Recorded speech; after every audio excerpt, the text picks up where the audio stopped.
guys, welcome back to my channel. This is Anastasia here with this week's Teen Mom Recap. I hope everybody had a great holiday season, great Christmas, and a happy new year coming up. You might notice a very slight difference. I got a new office chair. I don't know if you could actually see it in the shot, but it's a lot cuter than my old one. It's kind of pink, you know, actually kind of cute looking. The other one I stole from my dad and it was really ugly, so that's gone. Merry Christmas. Before I get started, I would love it if you guys would go ahead and subscribe to my channel. I post new videos every single week about the episode of Teen Mom 2 that aired on MTV, as well as Teen Mom OG and Young and Pregnant. If that sounds something that you'd be interested in, please go ahead and subscribe. Anyway, let's go ahead and get started. This episode of Teen Mom 2 starts with Jade. The police come to Jade's house. She shows them the window that Sean broke and they file a police report. She reveals that Sean also told her that he was coming back to smash her car in too, so she calls her friend Kelsey over so he can come and kill them both, I guess. Or maybe Jade's hoping that Kelsey's a faster runner than she is and can alert somebody when Sean comes back to inevitably do some psycho shit. Kelsey seems pretty fed up with Jade. She says, "When is enough enough, Jade? You've had this talk with him about 50,000 times."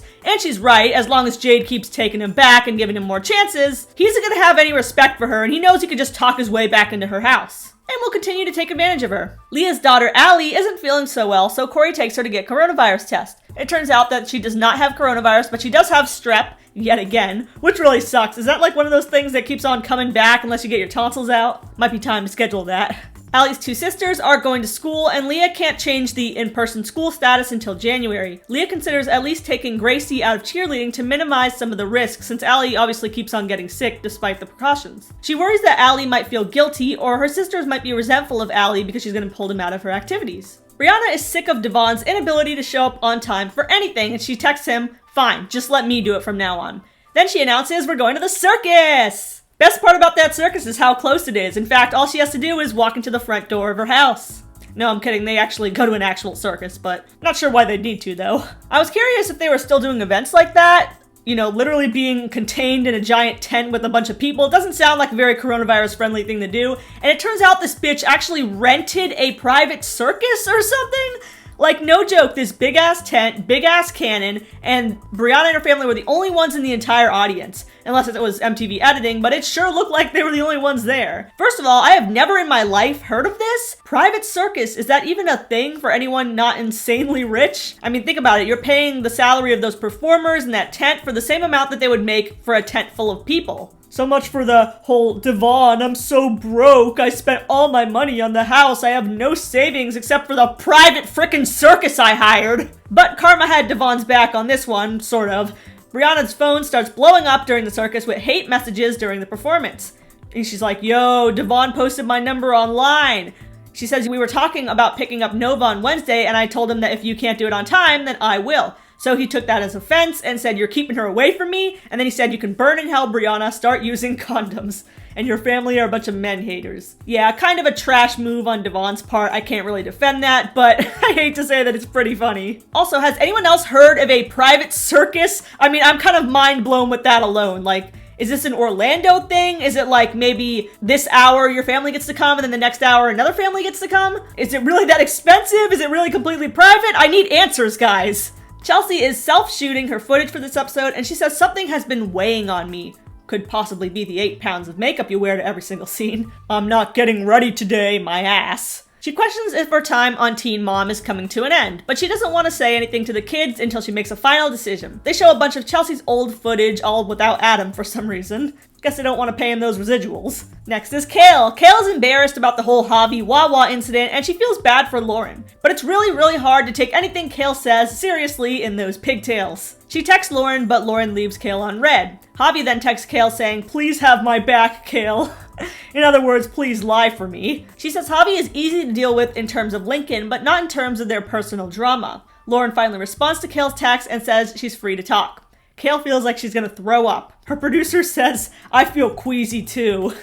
Next is Leah. Leah breaks the news to Addie that she's pulling her out of her extracurricular activities because of Allie. She's a little sad. Addie's like, "I just made new friends." But then she says, "When I grow up, Mommy, I want to be a scientist to cure disabilities like Allie's," which was really sweet. That warmed my heart. Next is Jade. Actually, Sean. Sean's producer meets up with Sean in public, of course, for everyone's safety, and also because Sean lives at a motel. And here's Sean's twisted ass side of the story. You might feel as queasy as Kale's producer having to hear this. "Jade wanted me to hang out with my friends, so I went to their house all night and came back super late. She thought I was on drugs and she bought me a test and wanted to make me do it. I wasn't worried about failing, but if I let her drug test me, then that just gives her control. I got mad and I knocked on all her windows and I unintentionally busted that one. It was an accident. I don't know, man. I'm just at rock bottom.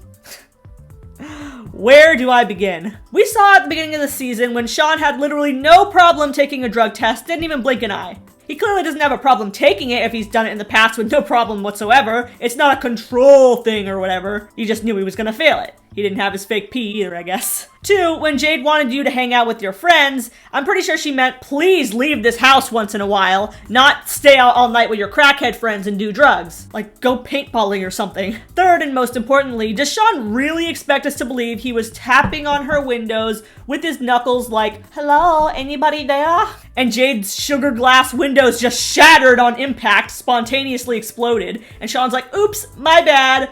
Oh, also, Jade, I'm gonna come by and break your car windows later, but that will also be a happy little accident. What a dumbass. My God, you can't even think of a good excuse. Brianna gets 369 texts on her phone and some hate voicemails, which she plays in the car.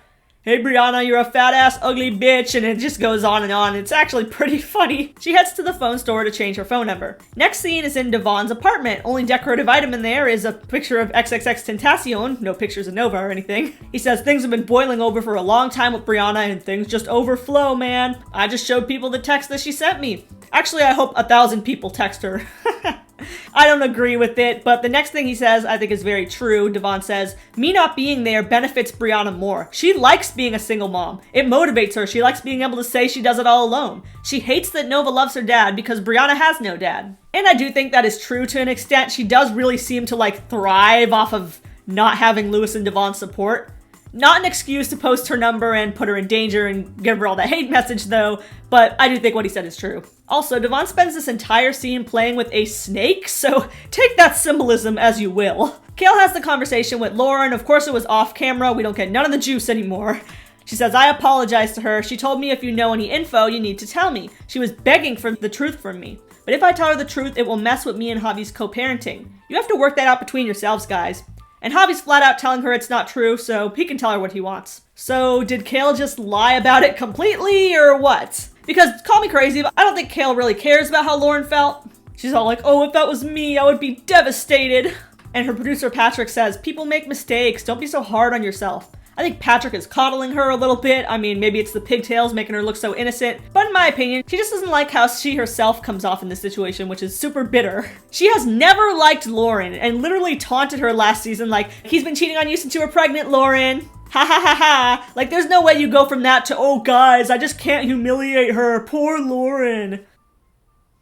Leah told Gracie off camera that she has to stop her cheerleading. They took her out of the team group chat and everything, and she's really upset about it. Leah knows that Gracie worked so hard to achieve her goals in cheer this year, so she feels really bad. Chelsea goes to a dusty black room in her new house to consult her daddy about leaving the show. She says she's doing it for Aubrey's privacy mainly, and that she was really close to the crew and she genuinely loves everyone she works with, and it's gonna be bittersweet. Next is Jade. She says that off camera, Sean came to my house and then left right after. It was so weird. I was scared and I asked my friend to stay with me. Sean was out my door with a glass rose and he said, I wanted to apologize, Jade. I was like, what the fuck are you doing? A glass rose. You know exactly what she means here. It's those things they sell at the gas station that are 100% crack pipes that they shove a rose into so it's legal to sell. Sean literally showed up with a crack pipe at Jade's doorstep and said, I'm sorry. Want to smoke some crack though? And if not, can you help me get this rose out of it so that I can smoke some crack? Like guys, when you go to the Wikipedia page for glass rose and the only picture there is of someone actually smoking crack, it's a crack pipe. Jade told Sean, hell no, you're delusional, and then she made sure all her doors were locked and kicked him out. She peeked outside and he was in his car moving and waving his hands around, yelling to himself like a weirdo and like someone who is on drugs. She said, you can shove that rose up your ass, Sean. I can't raise a child with another child. Why can't we catch these moments on camera? I feel like all the funny stuff comes up off camera. Would have loved to have a screenshot of Sean with a glass rose. Like I didn't think anyone actually bought those in a romantic sense. Aaliyah is having a hard time leaving cheer. She sits with her around this fire pit and Leah says, I'm proud of you, I love you, Gracie, but Allie has special needs and we need to help keep her safe. Gracie actually seems super mature in this scene. She says, sad about cheer, but if it means protecting Allie, then I will quit. Gracie texts her coach a long message about how she will continue to practice off the team, but she needs to quit for now for the sake of her sister. Leah cries in her vlog. She's very proud of how Gracie ended up handling the situation. Much better than her behavior last week, I have to say. I was actually really impressed with Gracie's response. I think it was really mature and sweet. Next is Brianna and her lifelong circus. Brittany's wearing a shirt of herself on a Playboy cover. I guess. I'm sure the dude at Shutterfly Factory had a great time having to print that out on there. Brianna says the reason Devon posted her number is that she told Devon she doesn't need his help, and he got offended. The bare minimum is gonna stop now, Devon. Roxanne threatens to call the cops on him and says posting her number is illegal, which it's not, but go off. Dick move, yes, but illegal, I don't think so. Brianna is worried because Nova can Google her name and find out about all this. I'd be more worried about her searching Dr. Miami next to your name. Brittany starts going off, saying, "Tell him I don't want his feet stepping in my house." My house, right. I mean, Roxanne and Brittany, these ladies are ready to fight. It's gonna be a fun reunion. Oh wait, it'll probably just be some Zoom reunion, so maybe no violence, but they were really, really mad. Chelsea talks to Aubrey off camera. Now they're gonna tell her producer Mandy that she's quitting for good. I feel like now is the time for us. Aubrey's getting older, you know? Her producer Mandy scrunches up her face, and then Cole starts crying, and they all start crying. Chelsea ends her last scene on the show, besides the reunion, by saying, "I want to kick ass, and I want to be a good mom and a good wife. That's all I've always wanted. And I hope I'm doing the right thing." And that ends this season of Teen Mom 2, besides the reunion coming up next week. So what do you guys think of Chelsea leaving? Will you miss her? Why did Sean show up at Jade's house with a crack pipe thinking that it would win her over? Why does Kale suddenly care so much about Lauren? Make sure to leave a comment down below, make sure to subscribe for more recaps every week, and make sure to stay tuned to next week because I will be posting about the reunion.